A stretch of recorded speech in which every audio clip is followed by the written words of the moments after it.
سلام رفقا، ترول هستم و امروز میخوام با بازی پلوتوکراسی در خدمت شما باشم. این بازی یه بازی سیمولیشن سرمایه گذاری خیلی باحاله که وقتی رفتیم داخل بازی واسهتون بیشتر توضیح میدم. اول میریم شخصیتمون رو درست کنیم. من شخصیت مورد علاقم که همیشه انتخاب میکنم اینه که اسممونم وقتی اینطوری شخصیت انتخاب میکنیم نمیتونیم بنویسیم، ولی وقتی میایم اینجا کریتر کاراکتر رو میزنیم میتونیم. خب اینجا نمیتونیم اسممون درست کنیم.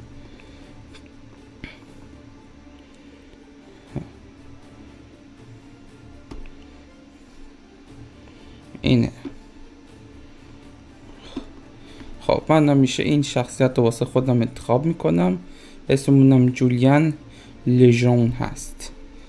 خب تمایلمون مخالف، تحصیلاتمون کالج، آتئیست، دموکرات، دموکرات انتخاب میکنم. تمایلات سیاسیمون. خب اینجا 3 تا انتخاب داریم. یکی این که با $100,000 شروع کنیم، یکی این که با $1,000,000 کش شروع کنیم، نه یه سهام به ارزش $1,000,000 و $100,000 کش پول نقد توی دست شروع کنیم، و 3 یه کمپانی واسه خودمون داشته باشیم و $1,000,000 هم کش، که این خیلی عادلانه به نظر نمیاد. پس ساده ترینش اینه که $100,000 پول نقد تو دست شروع میکنیم. جهانمون واسه شروع جهان کوچیک انتخاب میکنیم که آسون تر باشه، بعدن الا بزرگش انتخاب میکنیم انشاءالله. روی سخت این حالت ممکنه، یعنی فاینانسیل شارک، یعنی کوسه اقتصادی. هدفمونم میذاریم ثروتمندترین شخص جهان. تاریخ هم میذاریم تا 1900. خب محل شروع هم آلاباما که حالا خیلی مهم نیست.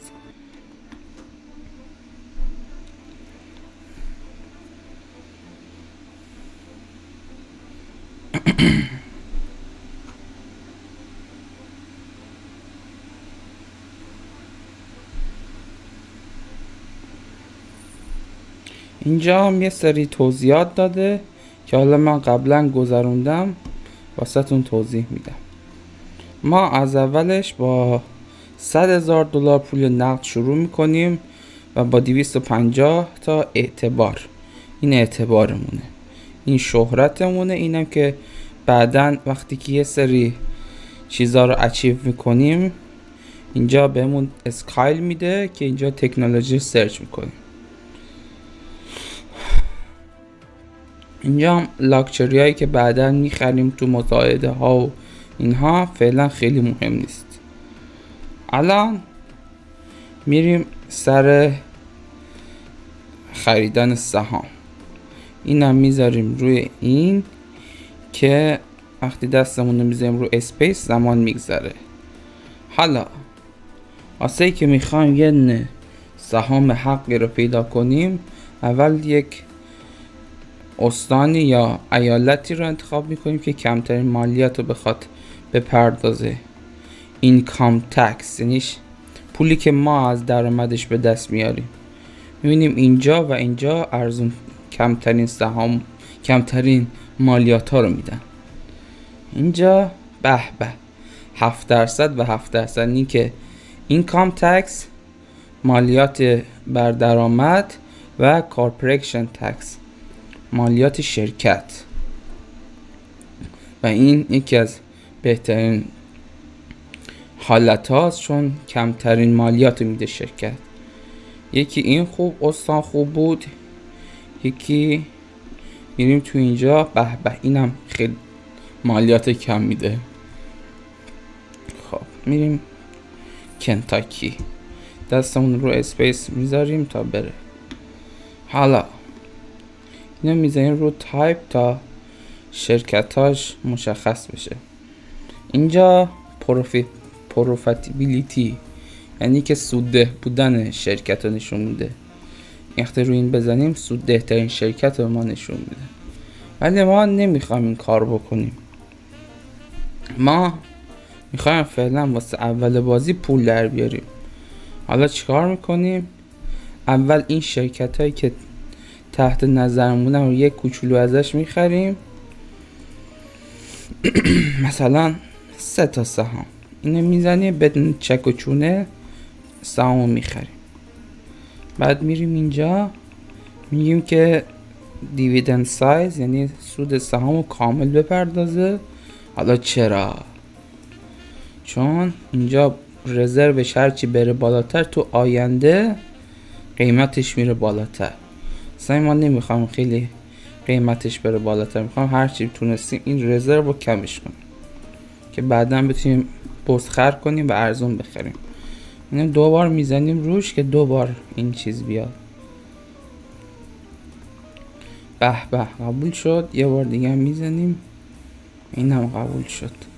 2 تا $500,000 رفت و ازش 700 تا موند.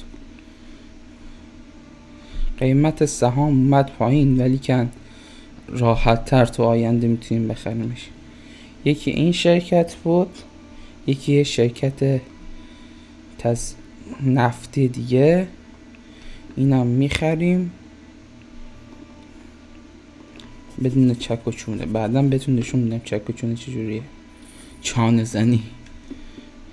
اینجا اینو باز میاریم که هرچی پول در میاره پخش کنه بین سهامدارا. یس.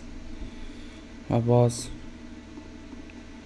میریم اینجا میزنیم که اینو بفروشه، اینو توسعه بده شرکت ها. خب حالا ما چرا میایم اکسپنشن این پروگرس رو میزنیم؟ چرا میایم پروژه میسازیم؟ که بعدا هرچی تعداد ورکرها لیمیتش بره بالاتر بشه، مثلا 100 تا کارگر، درآمدش میره بالاتر. ولی ما الان نمیخوام درآمدش بره بالاتر چون بعدا میخوام بخریمش. فعلا میخوام ارزون ترش کنیم که بعدا که پول رو داشتیم بازخرش کنیم. خب حالا میایم تو گرونترین شرکت و نه نداره.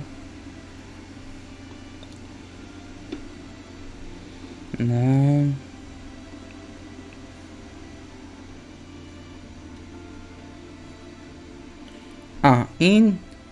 این میخواد که از شرکتش بفروشه. ما میگیم چیکار میکنیم؟ تا جایی که میتونیم بازخر میکنیم.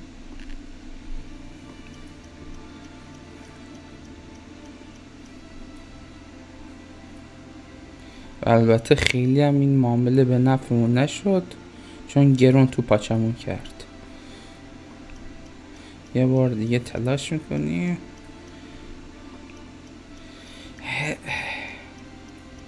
ای خدا لعنتت کنه. این میزنیم چون که معاملمون نشد و اعتبار ما رو هم گرفت متاسفانه. توی این ایالت خیلی چیز خوبی پیدا نمیشه واسه بازخر کردن، چون میخوام یک تکنیک باحال بهتون نشون بدم. این میخواد بفروشه. ببینیم این 25% گرون تر از بازار بورس میده. میایم اینجا باش چونه میزنیم.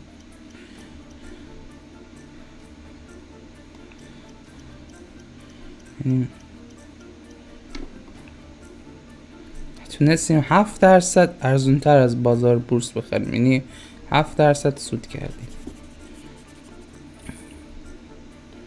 اینجا میایم یه دونه به اعتبارمون اضافه میکنیم که بتونیم بعدا بیشتر خریداری کنیم، چون واسه که بخوام با دیگران معامله کنیم به اعتبار نیاز داریم. فقط با کسایی میتونیم بدون اعتبار معامله کنیم که واقعا میخوام بفروشن. حالا اینجا ما 3% ما 60% از سهام شرکت داریم. کاری که میتونیم بکنیم اینه که یه ذره کار کنیم. الان قیمت مارکت کپش هست اینقدر، سعی میکنیم درآمدش رو ببریم بالاتر که بتونیم بیشتر تو بازار بورس بفروشیمش. این هزینه تحقیقات رو میاریم پایین، به صفر میرسونیم که درآمد شرکت بره بالا. حالا میبینیم که مارکت کپش رفت بالاتر، یعنی ما علاوه بر اون 7% که سود کردیم یه چیزی هم این ور سود کردیم. حالا ورک پلن هم میبریم بالاتر که باز سود شرکت بره بالاتر. بازم یک مقدار این ور سود کردیم. حالا میایم تو بازار بورس، اینا که یه سود خوبی کردیم و میفروشیم.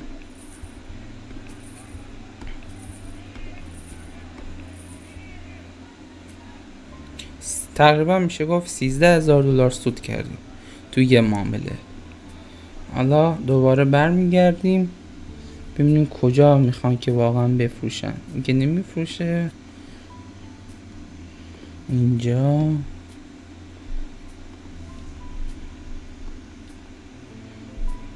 این تمایل داره بفروشه. خدا کنه. این یکم ریسکیه ولی خب چیکار کنم. نه نمیخرم، ولش کن. یه دونه میخرم که پولام نره، بعدا میفروشم.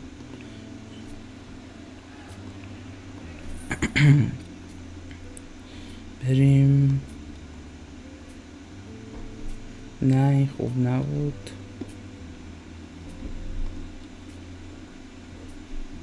این که همون بود. این ایالتش به درد نمیخوره. بریم تو این یکی.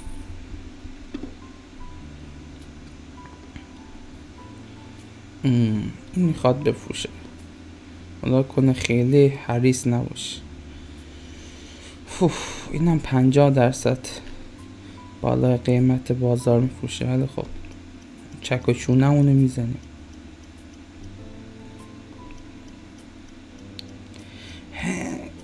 یس.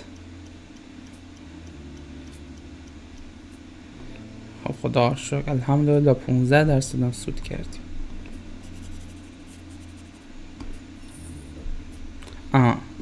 وقتی یه سری از چیزها رو اچیو کنی، اینجا بهت اسکایل پوان میده، یعنی که مهارت به دست آوردی. اینو میای اینجا هر جا خاصی میتونی خرج کنی.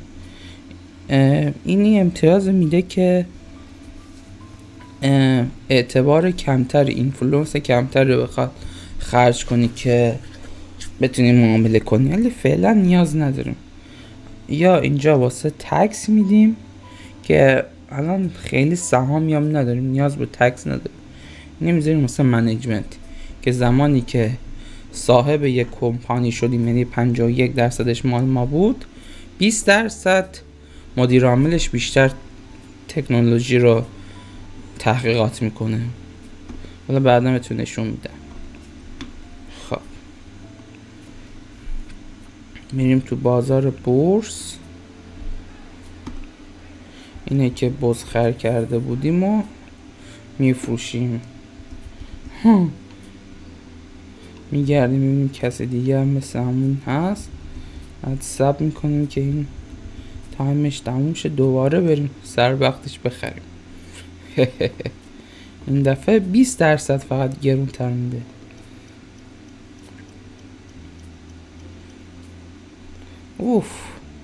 کامل بزخر کردیم. میبینید 26% ارزون تر از قیمت سهام بازار بورس خریدیم. یعنی که 127 تا دادیم، الان 160 تا بمون 170 تا پس میدیم. حالا دوباره وای میستیم اینجا، انقدر میخریم تا این دیگه منصرف بشه و یه پول پله‌ای هم واسه خودمون جور کنیم.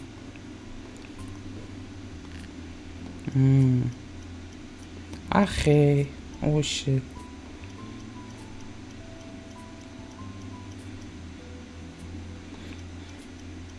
نه ای بابا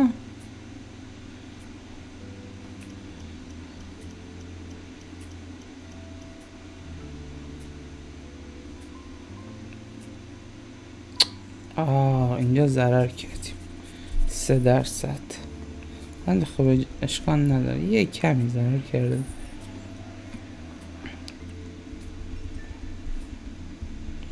وای میستیم آخ.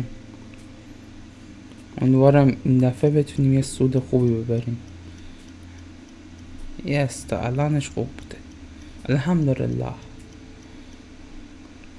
خوبه این 12% هم خوبه. ما الان 150 تا دادیم. این تو بازار بورس چقدر بهم پس میده؟ 175 تا. به به. فعلا سهامی نمیخریم چون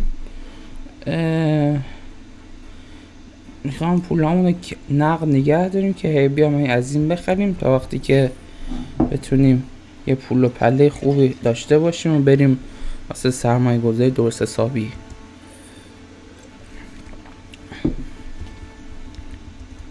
خب برو که بریم انشالله یه سود خوبی ما بده. یس دم دیگر 26%. گرگ وال استریت که میگن خودمم.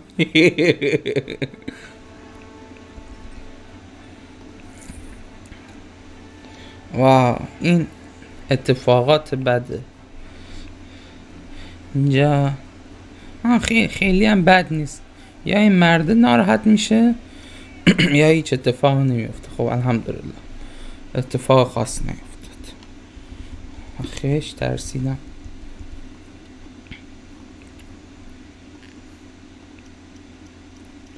برو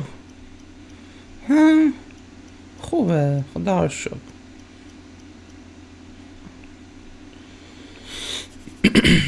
$12 هم خوبه. اوه دیگه نمیخواد بفروشه. نه اشکال نداره چون این دست آخره سعی میکنیم درآمد شرکت رو ببریم بالا بلکه بتونیم گرونتر بفروشیم.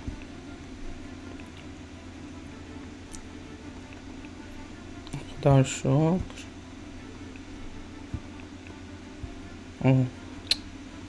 چرا؟ خب کارگر زیاد کنیم درآمد بره بالا.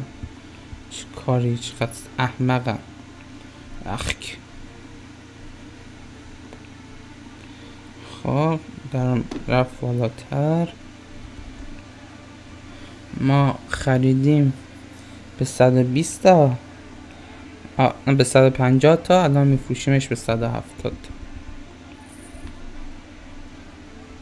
نه یه 250 تا واسه همون در بان از همین شرکت. حالا باز دوباره میریم از ببینیم از کی میتونیم بزخر کنیم. نه این خوب نیست. این خوب نمی باشد. این خوبه. خدا کن خیلی طماع نباشه که خیلی طماعست به درد نمیخوره. نخواستیم آقا جان. این خوب است. به خیلی خوب است.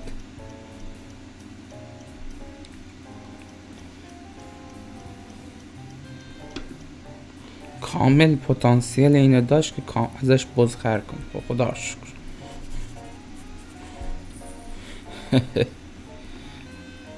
این وقتی که هست هنوز جا داره که ازش بیشتر سود کنیم. واسه همین زود سود شرکت نمیبرم بالا.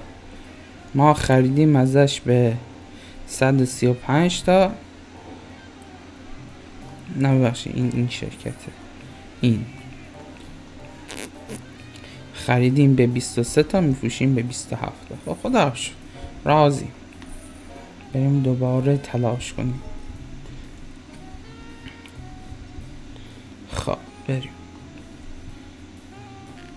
آخه این دیگه خیلی بزخر کردیم ازش. گناه هم داشت.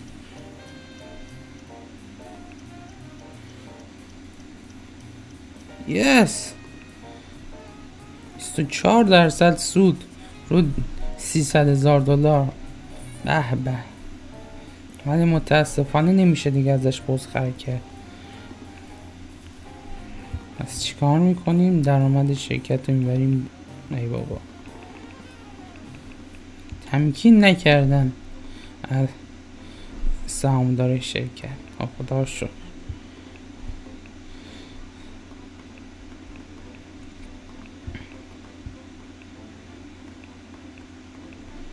طوری درآمد شرکت رو بردیم بالا، بلکه بتونیم گرونتر تو بازار بورس سهممون رو آب کنیم. خریدیم به 21 میفروشیم به 28. یه 100,000 دلاری سود کردیم. الحمدلله راضیم. انشالله که این خانمم که ازش خریدیم بزخره کردیم راضی باشه.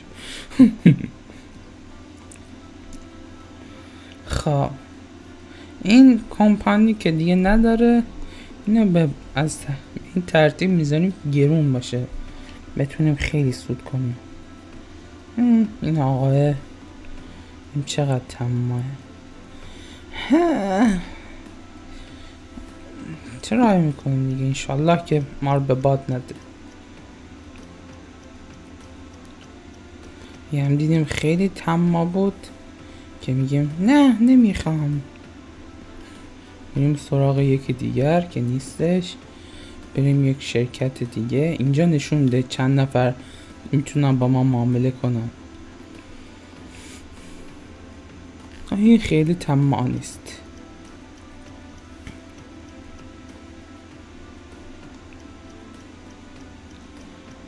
یه ذرم شما به ما راه بیا که ما اوه چقدر پستن اینا.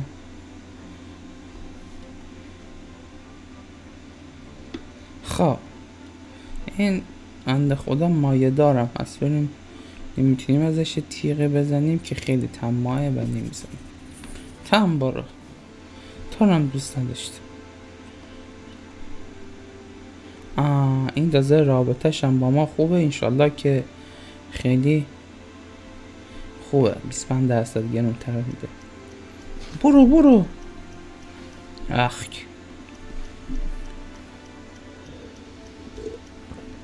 خوبه اینجا.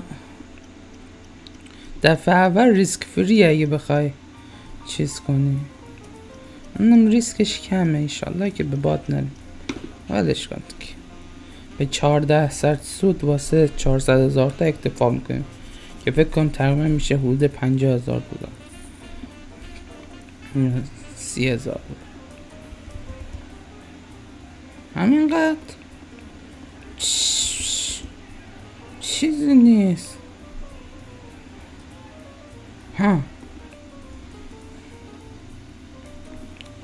کار نمیتونیم بکنیم دیگه. درآمد شرکت رو بریم بالاتر، بلکه بتونیم گرونتر بکنیم تو پاچه ملت تو بازار بورس.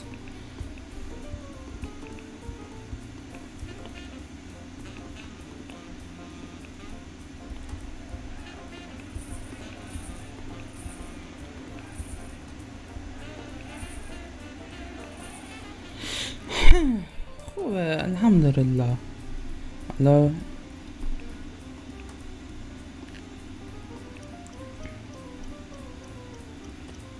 یس دار شکر، خدا رو شکر.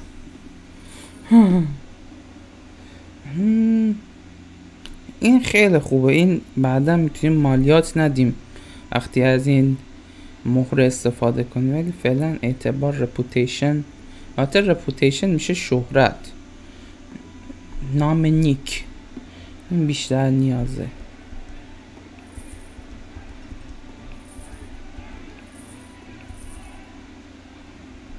آره باید ببار.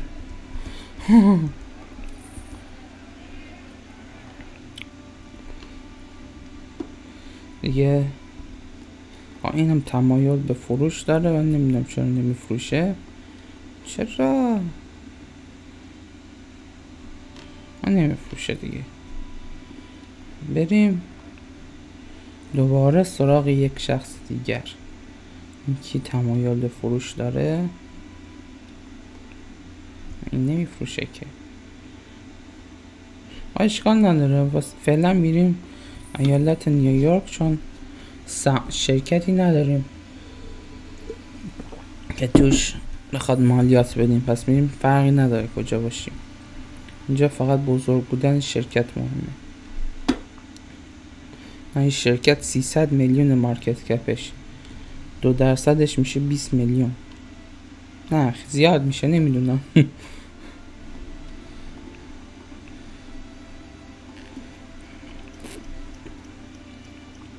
برو. اخ تمکین نمی کنن. دادا تمکین کن. خوبه 20% هم سود خوبه رو 600,000 دلار. میریم تو بازار بورس، بازخر میکنیم، باز فروش میکنیم. تو نمیدونم بازخره باز فروشه اینا. دوباره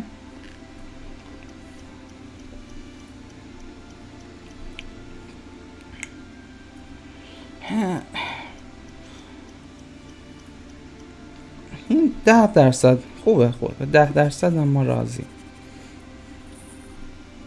چون که رپوتیشن هم نمیخواد، چیز اعتبارم نمیخوادش واسه خریدنش، مهم نیست زیاد.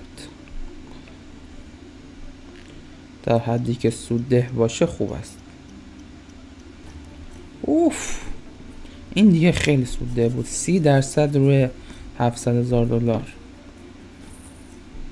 از اگه نگه داریم حدود 50 تا هم بهمون سود سهام میده که ما فعلا به نفعمون نیست. ما الان تمایل داریم هرچه زودتر به ثروتمندترین فرد آمریکا تبدیل بشیم.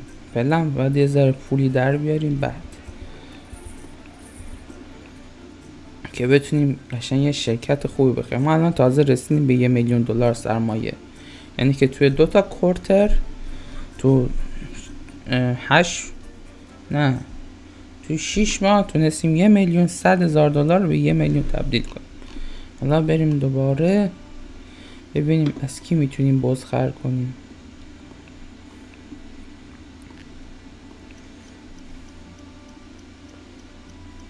به یعنی 250,000 دلار سود،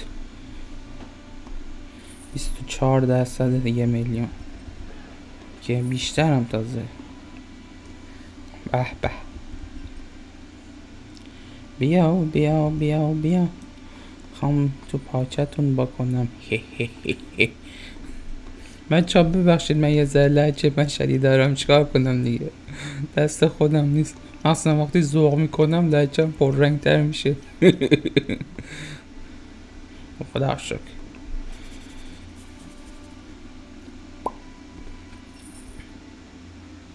آخ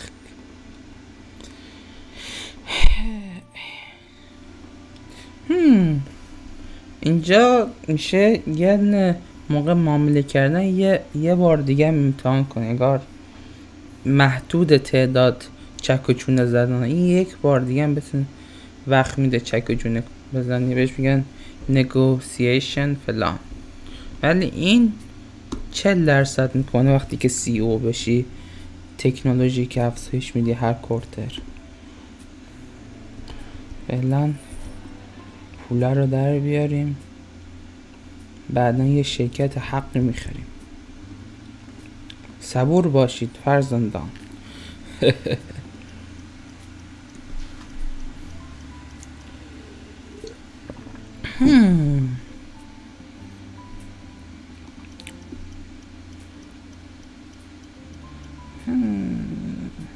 عمران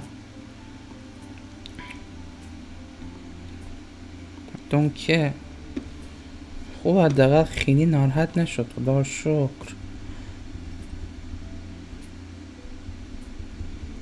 با این میخوام آره بعد ببر.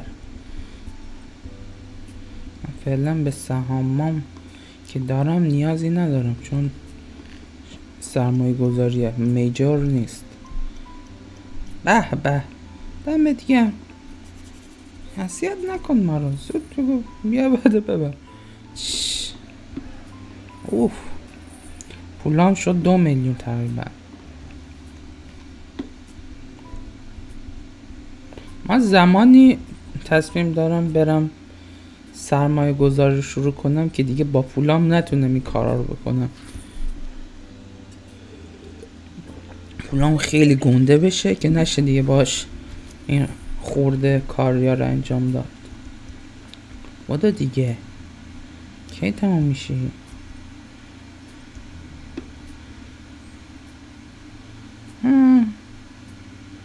این خوبه. برد هه 3 سنت هم پول دادیم. بودو خب خداش.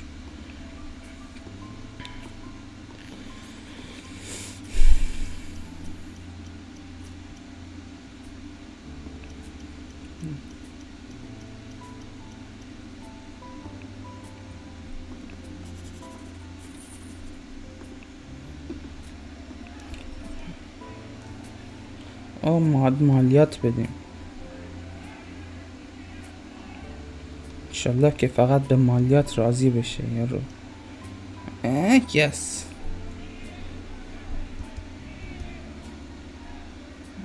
ببر راحت باش. خب این شرکتش دیگه کسی نداره بتونیم ازش بزخر کنیم. بریم یه شرکت دیگه پیدا کنیم. این 400 میلیون هم هست.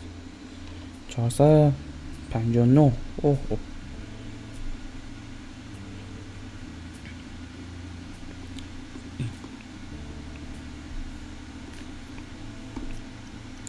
برو بیا اینجا.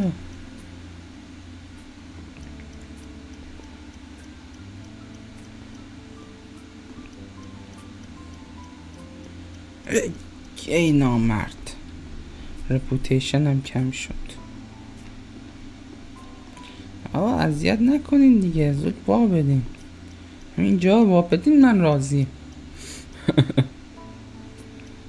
خوبه. کلا 10% با 17% 2 میلیون 30,000 دلار میشه. 300,000 دلار ببخشید.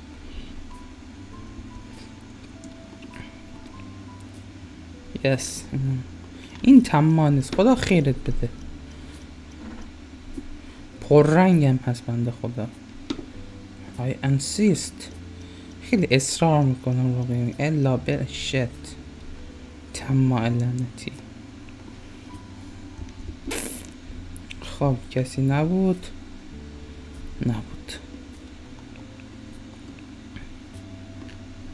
بریم از این بخریم چیکار میکنه. الحمدلله خدا رو شکر اذیت نکرد.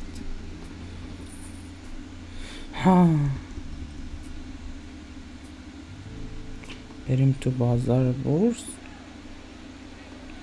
خریدیم 350 تا 345 تا جا یه پول بیشتری میفروشیمش. یا حسن هم حساب کنم خسته میرم.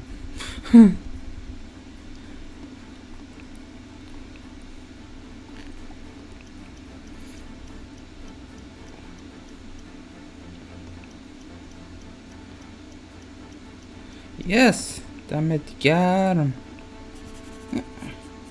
خیلی بچه خوبیه. این کی بود؟ این که بازی در نمیاره.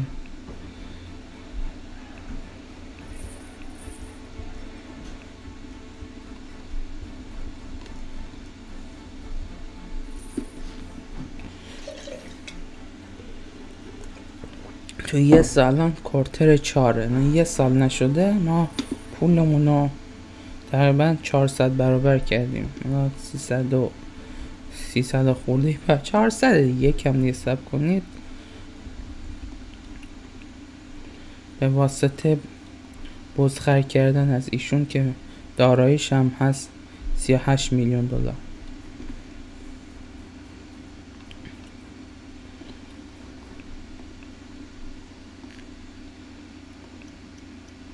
برو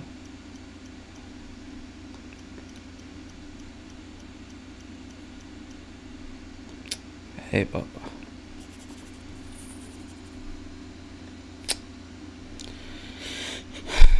نتونستیم خوب ازش بازخر کنیم متاسفانه.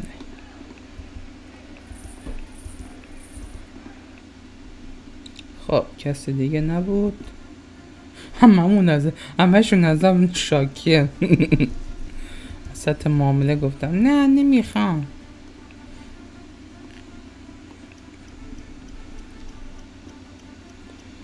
به به دم گرم.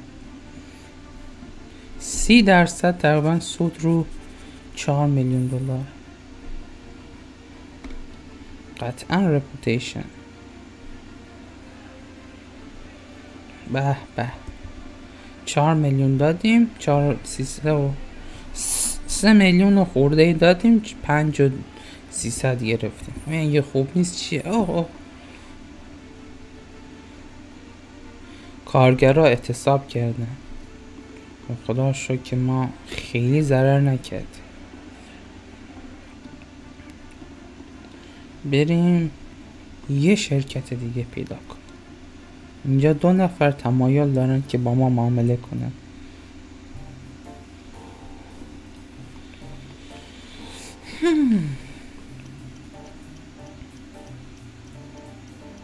به به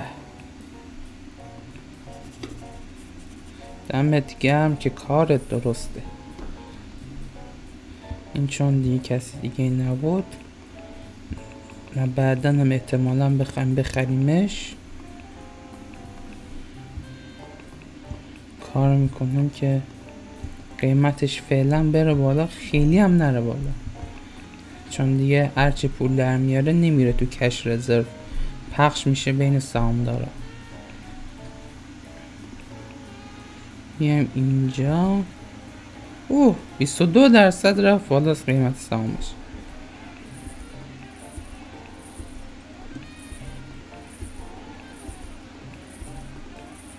فکر کنم الان زمان آن رسیده که بریم اینجا، بریم کنتاکی که تو را مرغ کنتاکی هم بخوریم و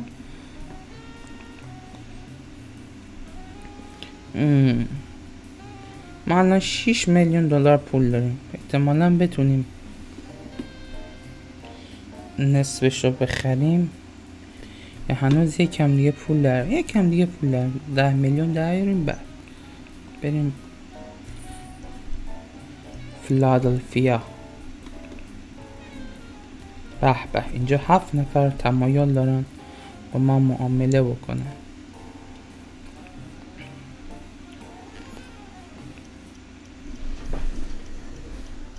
ای گشنه،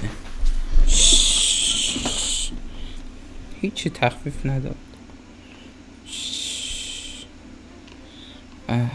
ناراحت رفتم. تو چیکار میکنی؟ تو اصلا شوخیش هم قشنگی نیست با تو معامله کردم. از اینجا که چیزی نصیبمون نشد، بریم اینجا. انشالله که اینها گشته نباشند، یه تخفیفی بدن.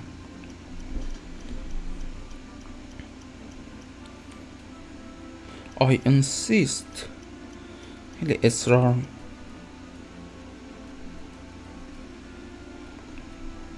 ریسک نکردم دیگه، چون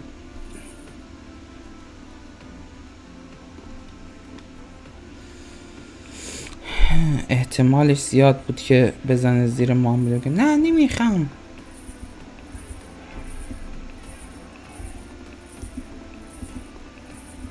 پولا رو نگاه، ماشاءالله انقدر زیاد شده نمیشه توی معامله فروخت.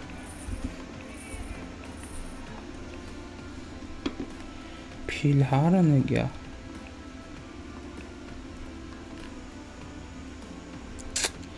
این خیلی خطرناکه، ولی چیکار کنیم دیگه. انشالله که بتونیم بکنیم تو پاچش. خدا رو شکر تونستیم. این چون ریسک نداره یه بار دیگه امتحان میکنیم. خب این هم خوبه.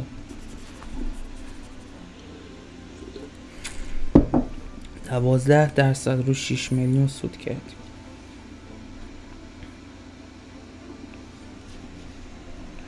تازه این از یه بابت هم خوبه، چون بعدا هم بخوایم بخریم شرکتشو، چون شرکت نفتی، منم خیلی شرکت نفتی دوست دارم.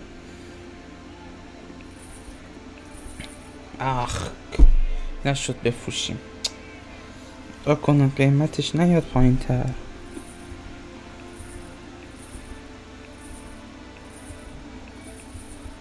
برو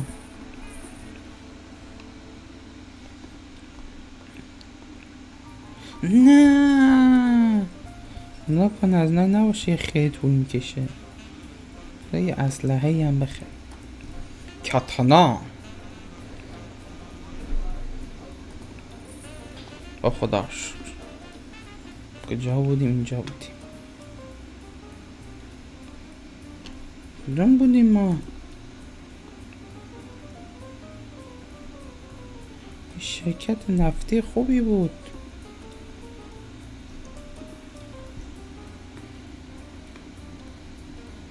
همین بودیم. خدا شکر. خدا کنه خیلی طماع نباشه.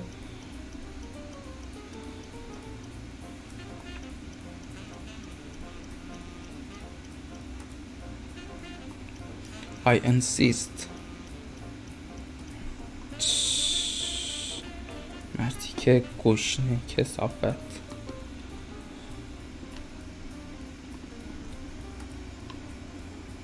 اعتبار ما رو خدشه دار کرد.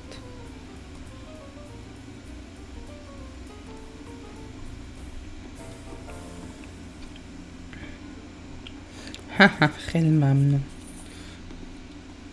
اصلا نمیصرفید آدم ریسک کنه. اینجا شرکت خوبی نیستش. بزنم مالیات اینجا چقدر هست. 21% شرکت ها سود میدن. بریم اوهایو، ایالت معروف آمریکا، مثل قزوین ماه.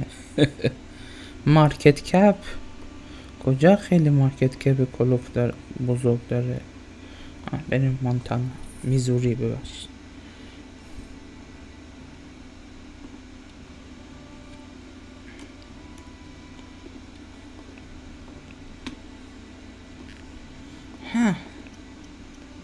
امیدوارم خیلی تو پاچمون نره که نرفت. خوبه. دست کلت درد نکنه. اشک شوق ریختم. چقدر دست و دلواز بود.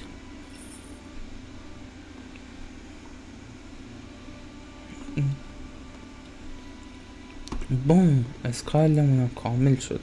دیگه ما الان یک CEO، یک مدیر عامل کار کشتیم.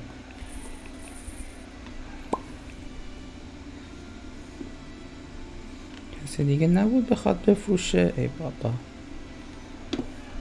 ای بابا. ببینیم اینجا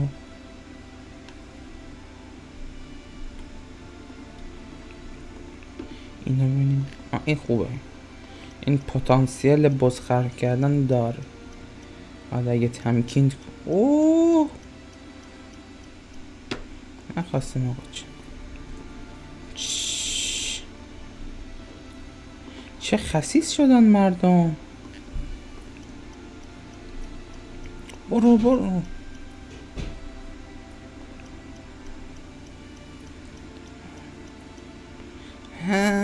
خوب. 1% تخفیف داد. خسته نباشید.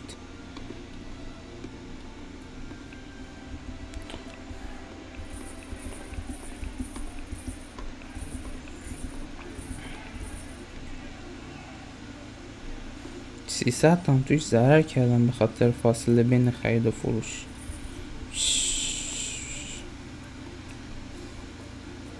یه پوستی بخریم بلکه یه ذره این شهرتمون بره بالا. اینجا و اینجا.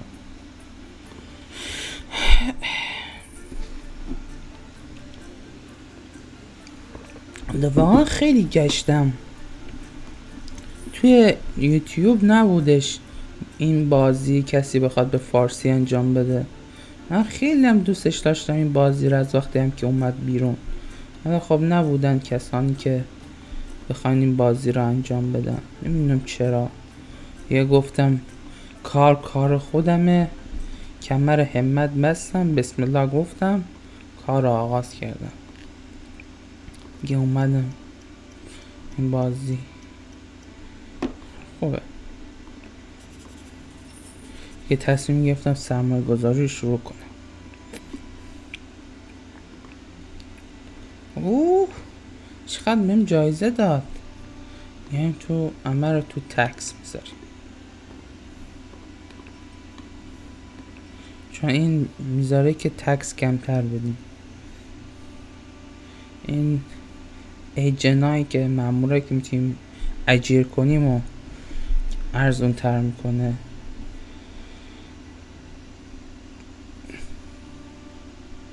این دستیارایی که میتونیم اجیر کنیم و کمتر پول میخواد بده.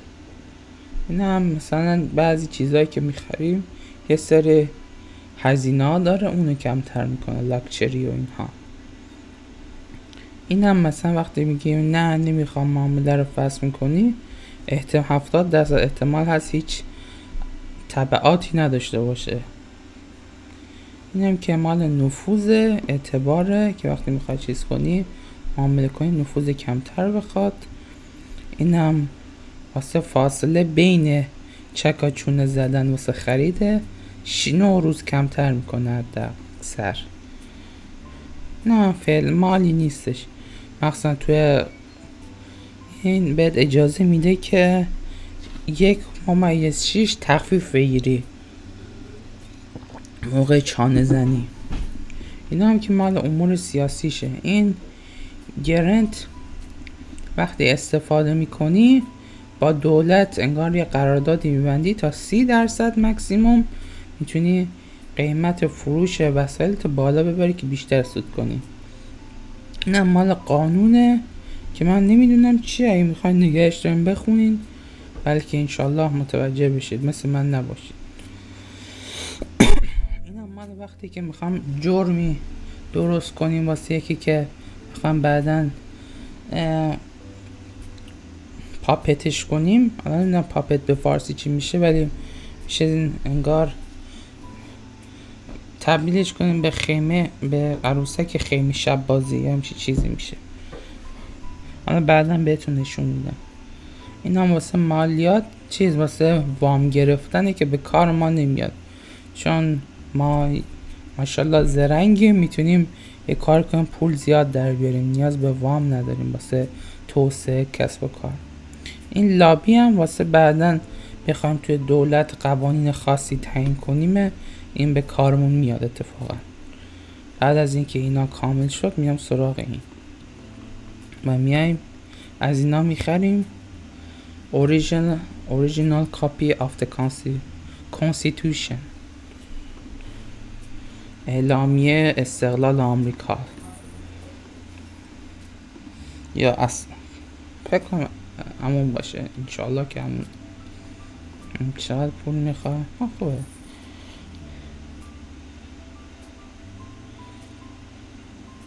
رابطه همونو با این خوب میکنیم.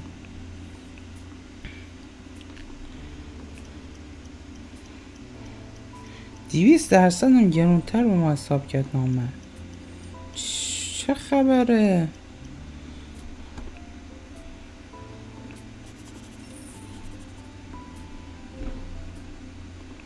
خب ما الان شدیم بعد از 51% شدیم سهامدار عمده. تا شرکت خیلی مال و منالی نداره. خودم CEO شدم. شد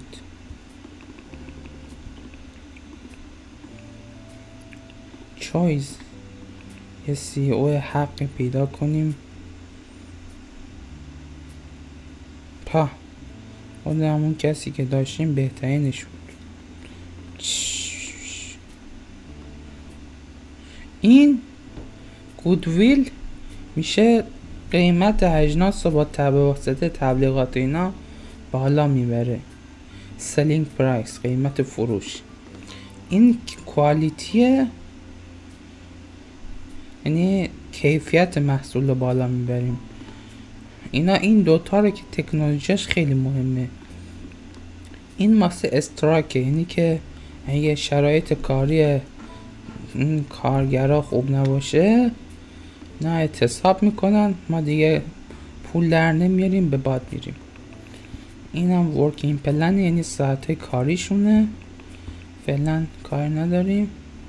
این سیکوریتی، احتمال چیزه حادثه است که اگه حادثه انجام بشه تعداد کارگرها کم میشه، به باد میریم. زمین بعد از این خیلی مهمه. بعدش این خیلی مهم نیست، چون حقوق کارگرها رو که ببریم بالا احتمال استریکشون کمتر میشه. و اینم نمیدونم استاف تروور یعنی چی، فکر کنم دزدیگرگیه، یعنی که کارگرها بلند نمیکنن چیزی ببرن وقتی حقوقشون زیاد باشه. اینا 2 برابر ساعت معمولی ازشون کار میکشیم، ولی 14 برابر حالت معمولی بهشون حقوق میدیم. ولی من فعلا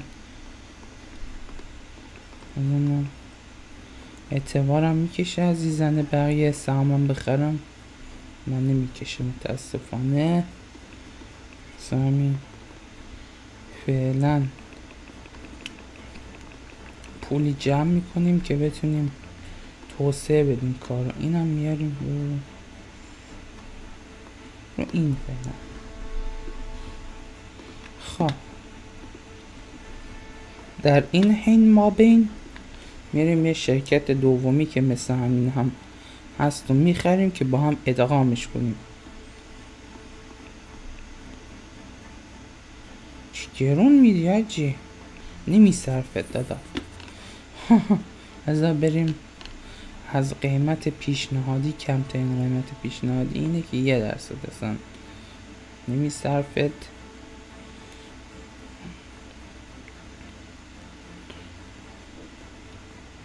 چقدر پول میخوای خوشحال شی اینه؟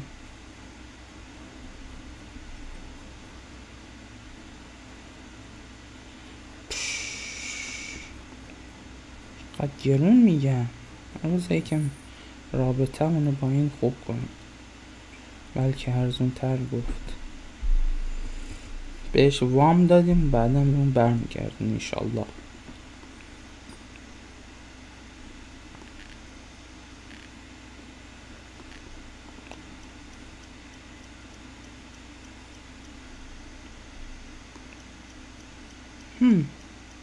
بخریم دیگه، چیکار کنیم؟ 2 برابر قیمت به ما انداخت. خدای 5 میلیون میارزه اصلا یه ذره جا.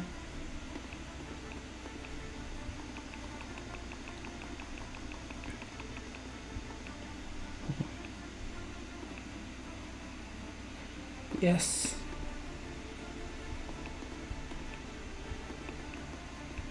نه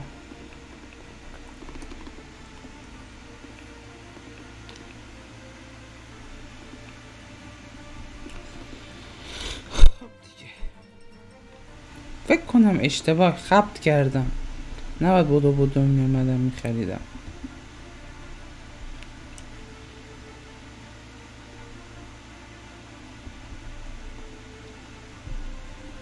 کاری که میتونم بکنم اینه که اینو بفروشم و برم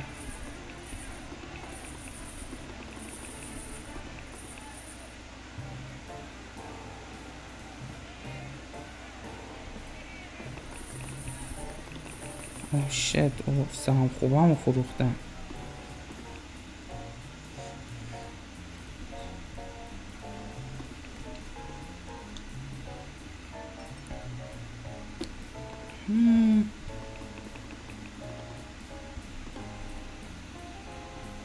نه نمیصرفه.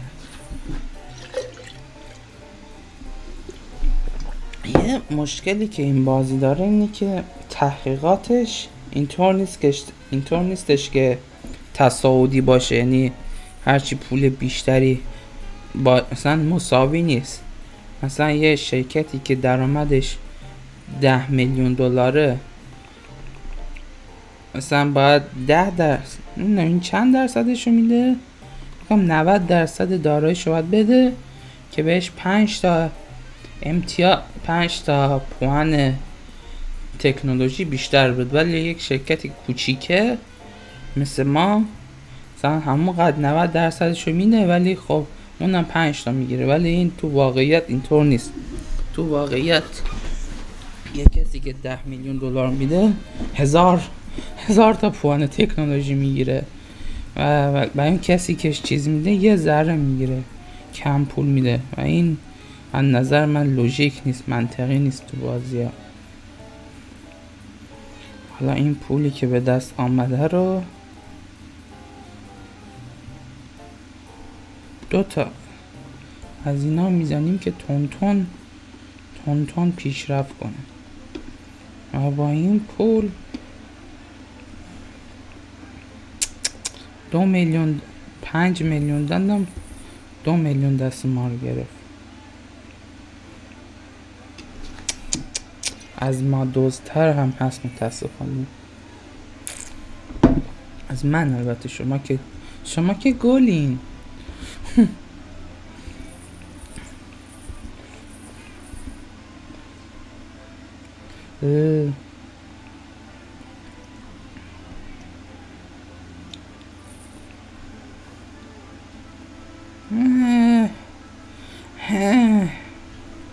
بخریم یا نخریم؟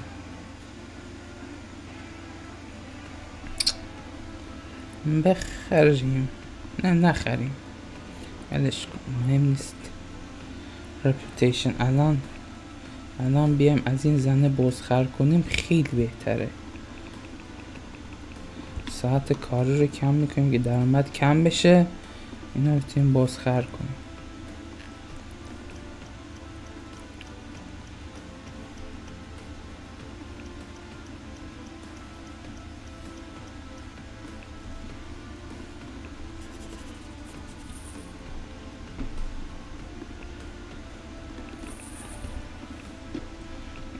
گرونش میکنیم.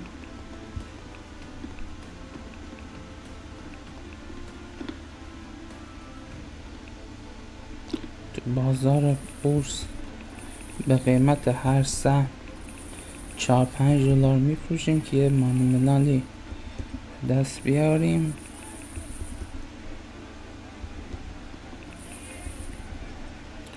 بعد این مستقیم خوبیش اینه که نمیخواد به جیب شخص نمیره، میره تو استاک مارکت، شناور میشه اصطلاحا.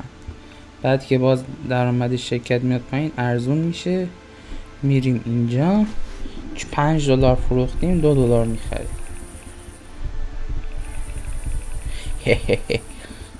چیکار کنم دیگه، نابغه‌ام، دست خودم که نیست.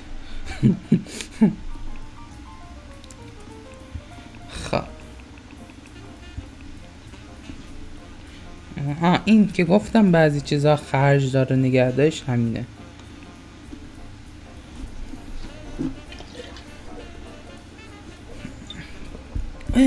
شوت از دستم در یه قهوه خواستیم بخوریم ما. این درخواست این کالا تقریبا گرون 108%. میخوام شرکت های دیگه هم بخرم چیزشونو، شرکت های نفتیشونو.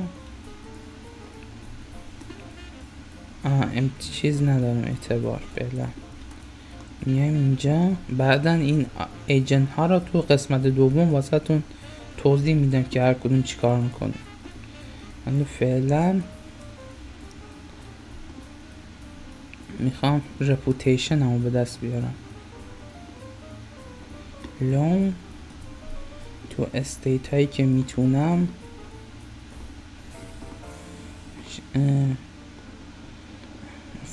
از فقیرترین که این درخواستشون بیاد پایین. فول بودم از قبل. پس اینو میگیرم.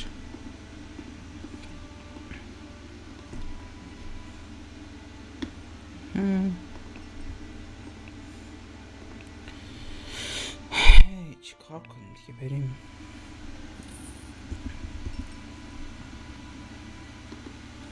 بریم ببینیم میتونیم از کسی بزخر کنیم.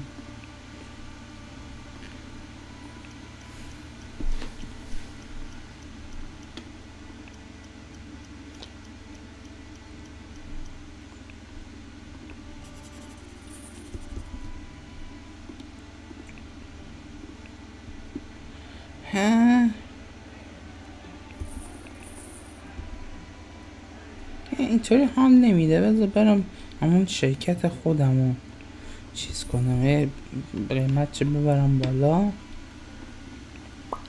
گرون بفروشم ارزان بخرم.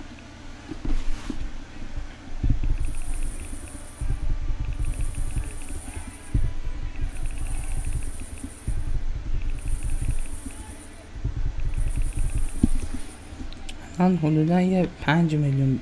نه این باید بخرم باز، بعداً باید ببینم چقدر شد.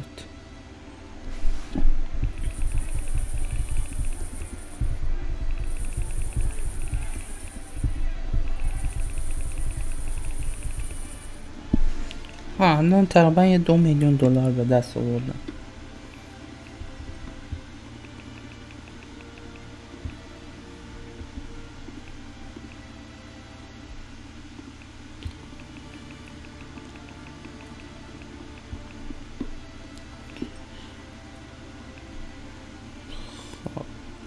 رو کجا بذاریم؟ آیا بذاریم اینا هم که همین پر کردیم، بذاریم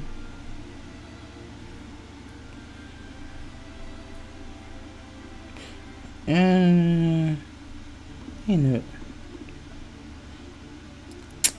خیلی شبهه پیش آمده، فعلا نگهش داریم بعدا، چون الان نیاز نیست. شبهه پیش آمد که کجا بگذاریم، یعنی نمیدونستیم. دیدی این حکمت الهی درش هست.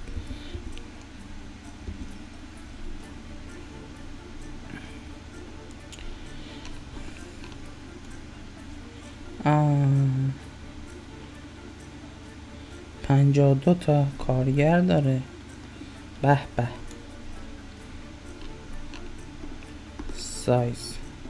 سایز خیلی مهمه، این نه که سایز بیشتری دارن ازشون بخریم بهتره.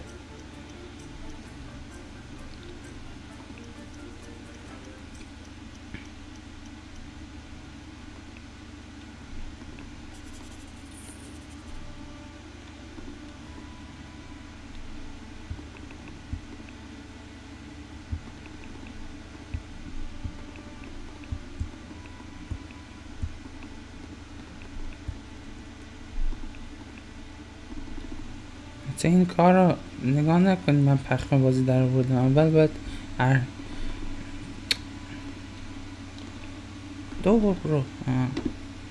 باید اول اینا رو کشش رو خالی میکنم، بعد میامدم میخریدم، ولی حواسم پرت شد. الان تونستم خیلی ارزون تر بخرم متاسفانه. بالاخره من که خدا نیستم، اشتباه میکنم، چیکار کنم دیگه؟ گول خوردم.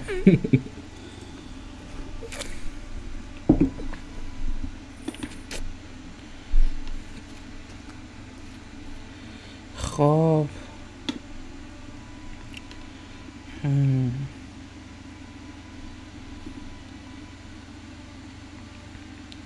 چیکار کنیم؟ آیا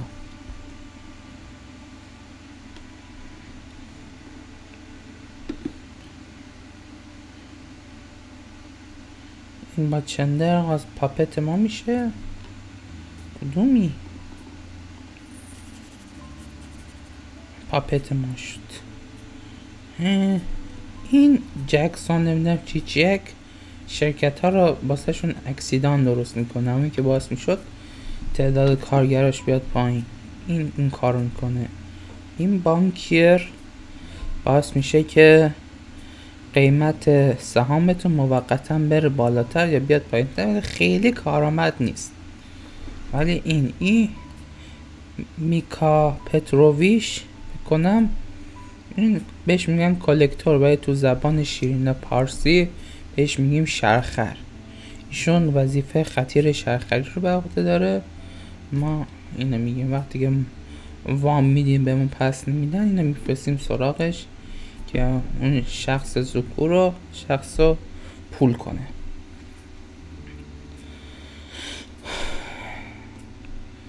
الان میریم سراغ اون سهام خوبمون،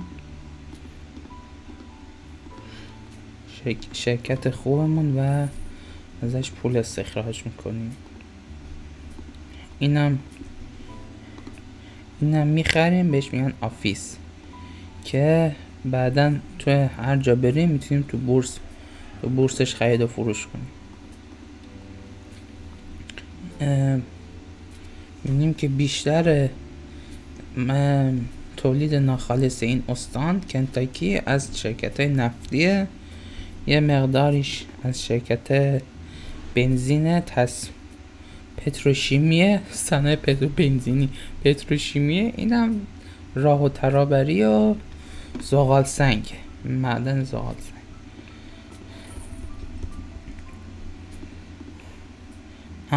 ما هنوز اعتبار نداریم بتونیم بخریم اینجا، ولی خب مهم نیست. ببینیم شرکت خوبمون به 27% هر 4 ماه 3 ماه یه بار یا 4 ماه یه بار سود میده.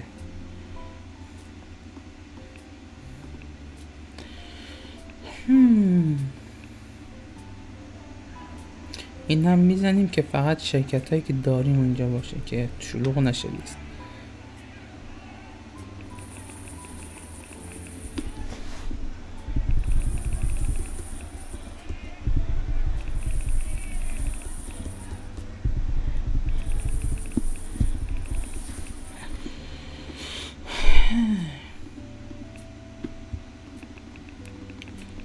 اصلا هر کی میخواد پولدار بشه باید بزخر کنه، اگه نه از راه شریف فکر نکنم بشه که آدم پولدار بشه. پولدار درست حسابی ها، نه که پولدار به قول فرانسوی خورد برجوازی. پولدار کله گنده باید همینطور بزخر کنه، مثل الان ارزهای دیجیتال بازار بورس که یه مدت اونجا الکی رفته بود بالا، همه خریدن یهو ریخت.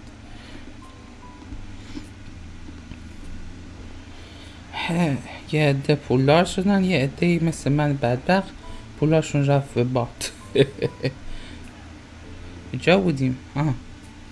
بریم کنتاکی.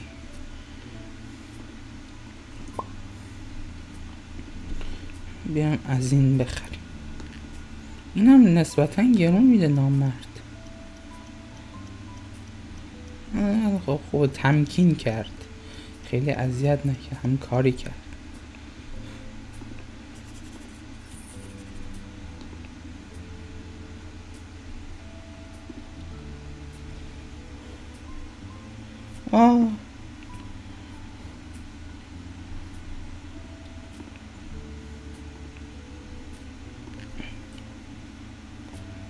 کنه بشه.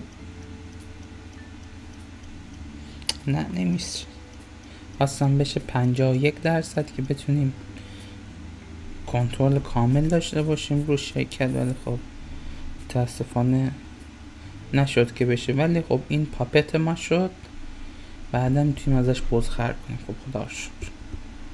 فعلا دیگه صبر میکنیم.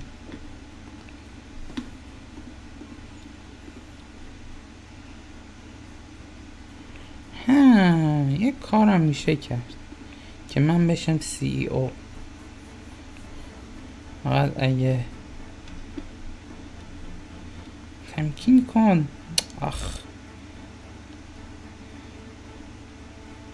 اگه 70 خورده چیز داشتم میتونستم بشم. اگه اینکه یه ذره از سهامم بفروشم اینجا، یه پول و پله دستم بگیره از ما بخرم که اونم 700 تا نمیشه بازم اعتبارم. اینم شانس مایه.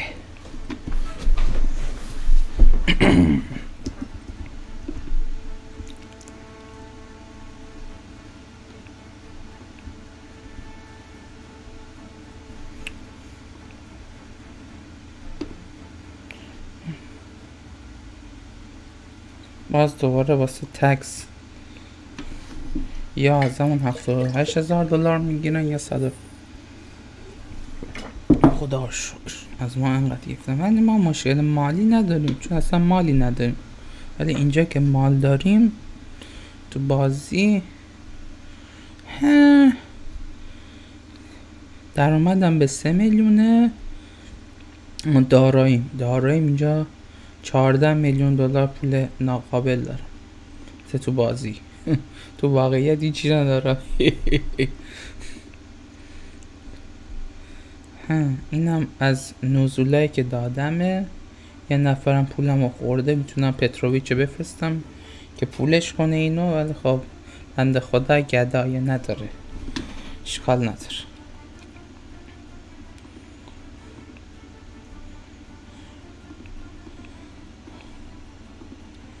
خب دیگه صبر میکن. اوه چیکار من خواستم خودم CEO بشم. I lead myself. Yes.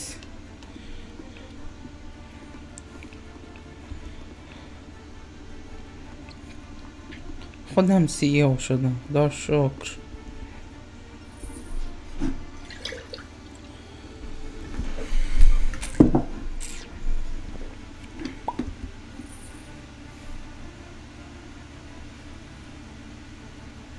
یه تقریبا 400,000 دلاری هم هر 4 ماه یه بار کورتر میشه، 4 ماه دیگه هر 4 ماه یه بار به ما میدن به عنوان حقوق CEO.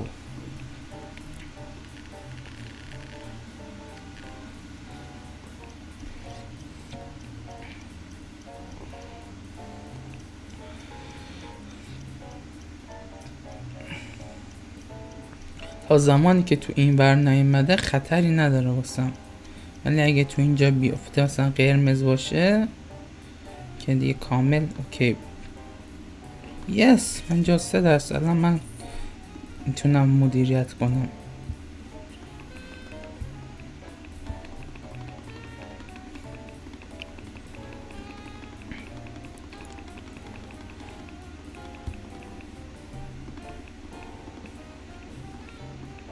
خب الان که میتونم مدیریت کنم، میتونم کارتل درست کنم. 2 تا شرکت با هم همکاری میکنن، قیمت رو به صورت مصنوعی میکشیم بالا. خدا رو شکر.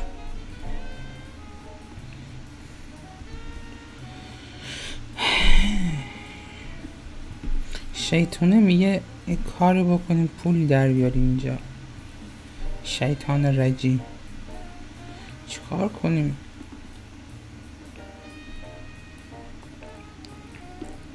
اولا که یه ذره بفروشیم که بتونیم بیایم اصلا این استان.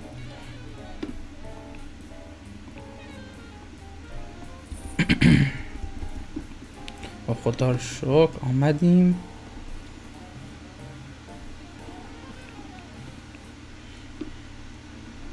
این کارگرامون 22 تا شدن، هی میره بالاتر، ولی دیگه میخوام پروژه بزرگتر بسازم.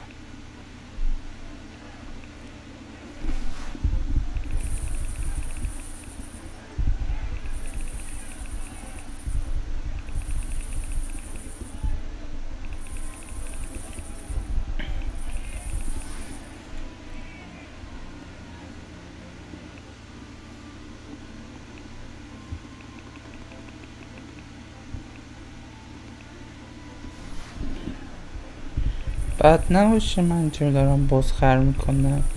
بدبختایی که خوشحال میشن دارم سهام میفروشم بعد یهو قیمت میریزه. اخی تفلکی ها.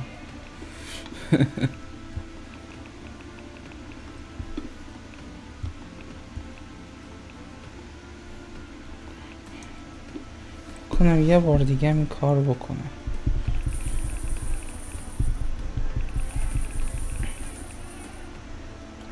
فوز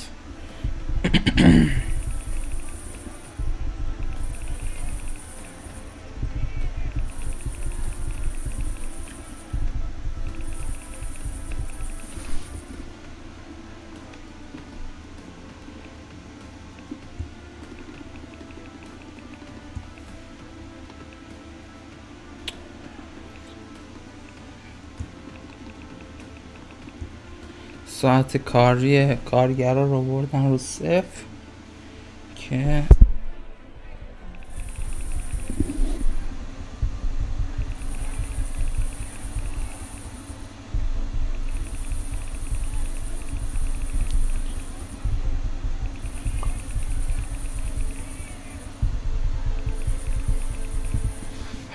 حالا که پولی به دست آوردیم مگه گفتیم وقت چیه؟ وقت قهرمان بازیه. نه شوخی کردم، مگه بنتنه؟ وقت بزخر کردنه. اینو میاریم پایین. خدا شکر حقوق ما میرسه. بعد اول از همه دوست خوبم ازش بزخر میکنم. اینو چقدر پول میخوام؟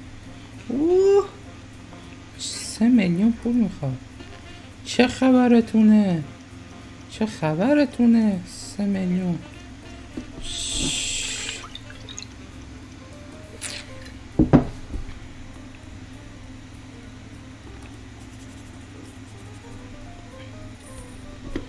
حالا اول برم تو بازار بورس رو بخرم.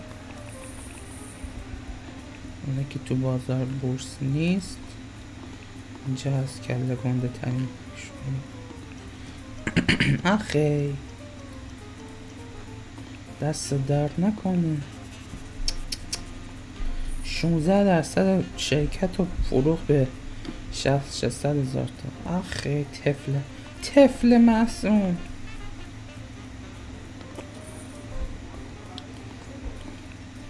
هرگز از خریدن آثار هنری امتناع نکنید، چون اینجا چیزتون میبره بالا، نفوذتون.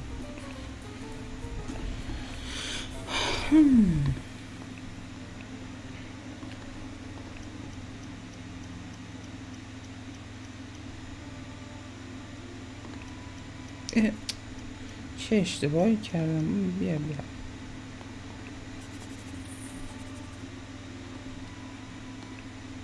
چقدر پول میخواستی؟ بیا برو بچه. کلن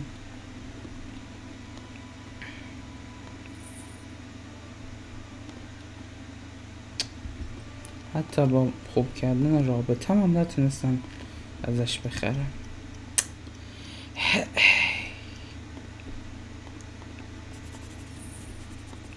چیکاره است یارو انقدر؟ سناتور انقدر اعتبار داره. گفتم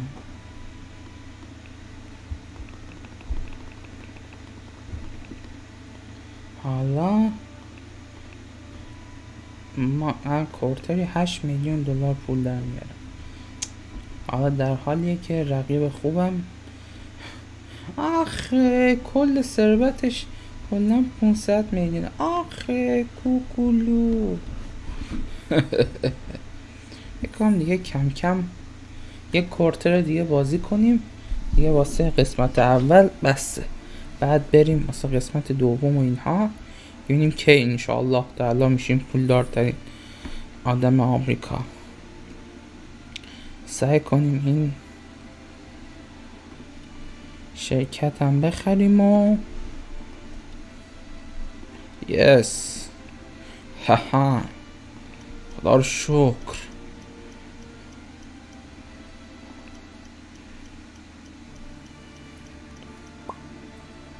بیا بابا بیا.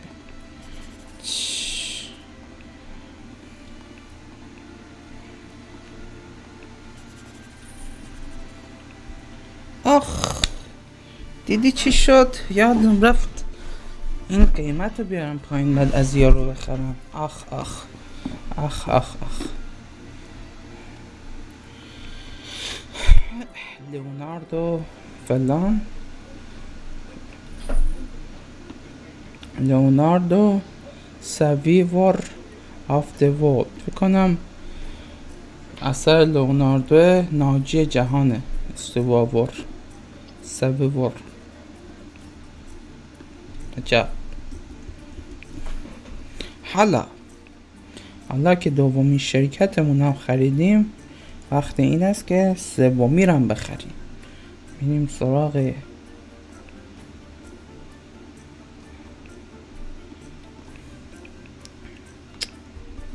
ای بابا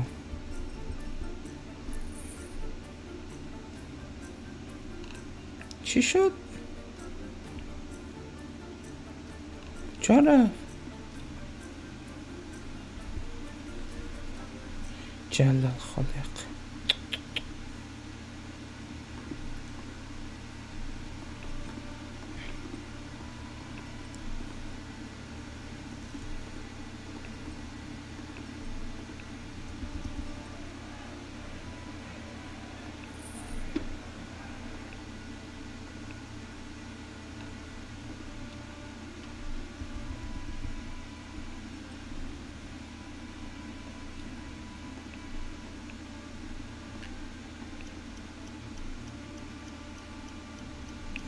خب با تو گدابازی در نیار. بیا من چون الان پول دارم دیگه دست و دلم نمیلرزه.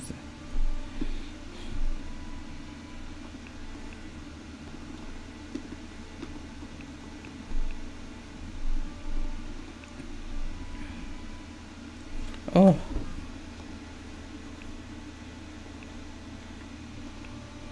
اگه خواستین خودتون استاپ کنین بخون ببین چیه. من حال ندارم.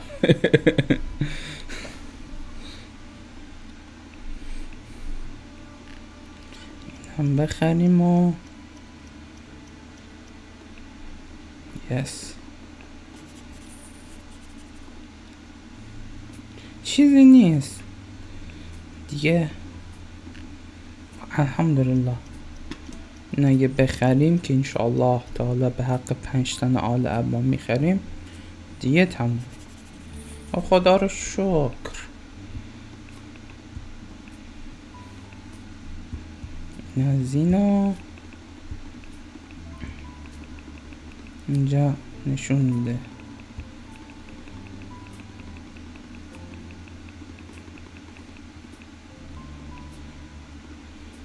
این از این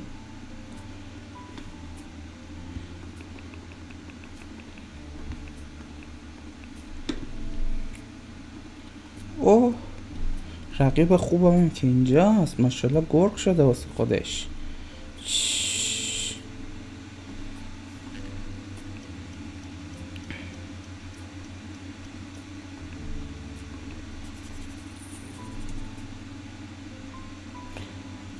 کاردینال رو میگیریم.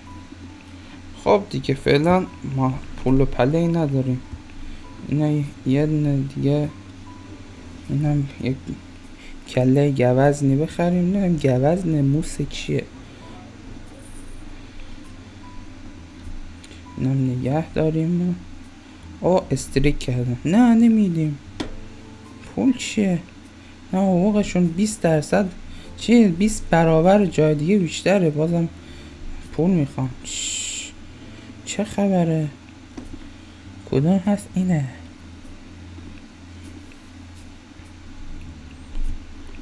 اینو مگر